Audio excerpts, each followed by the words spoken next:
One thing that you see being mentioned a lot in the case of meditation, the case of yoga, in the case of pranayama or breath work, is the idea of deep breaths. That's normally also stated as a formula, as a tool for relaxation. While there is a place for deep breathing, so taking a long, deep, strong breath, I would like to argue here that that might actually not be the best, most suitable direction of practice regarding the breath. I'd like to explain it first by an analogy. Imagine I'm lying down at the beach, for example. It's a relaxed day. I'm just there at the beach enjoying myself. And you come close to me and I say, I'm very relaxed. I'm just lying down.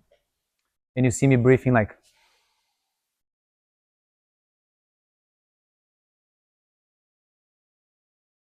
repeatedly for a few minutes. You probably second guess if I'm actually relaxed. So it doesn't fit the idea of being relaxed, of being very calm, to be doing deep breaths. You see, intuitively, we know that it goes counter to relaxation to breathe a lot, or to breathe with a lot of noise, or to breathe very intensely.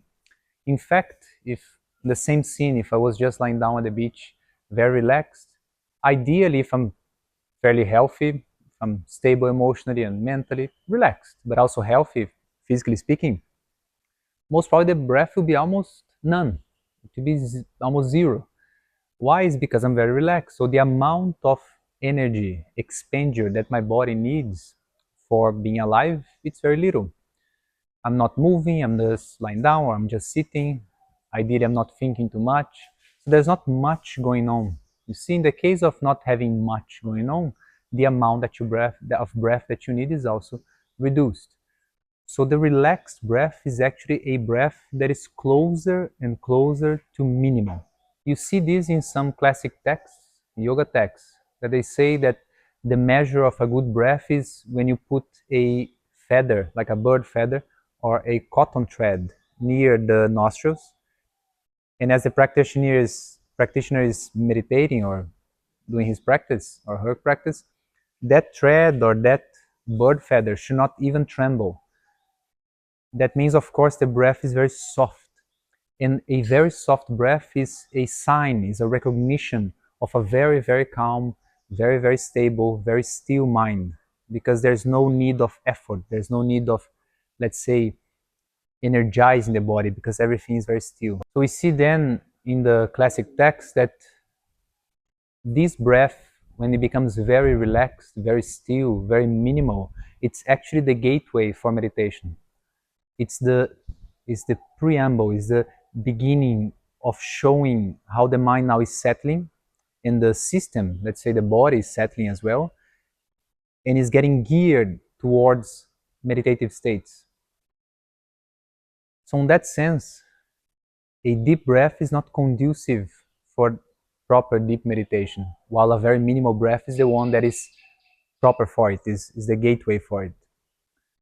This you see, for example, in the Yoga Sutras, when Patanjali is speaking about Kevala Kumbhaka, which is the spontaneous stoppage of the breath. That's a little bit of a misunderstood concept in the Yoga Sutras. So normally you have the kumbhakas, which are the holdings of breath after inhalation. Then you have the holding of breath after exhalation. Those are very obvious. I inhale and hold my breath in. I exhale and hold my breath out. But Patanjali also speaks of this a special kumbhaka, or the special holding which happens naturally.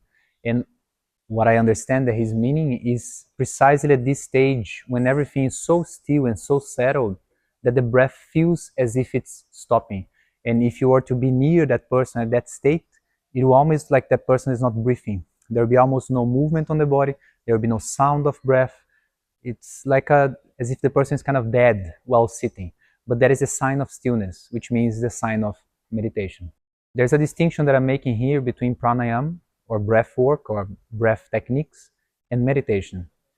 Taking deep breaths or extending the breath, taking long breaths, doing ujjayi, which is the breath with that hissing sound, all these operations with the breath, they fall into the realm of pranayama, of training the breath.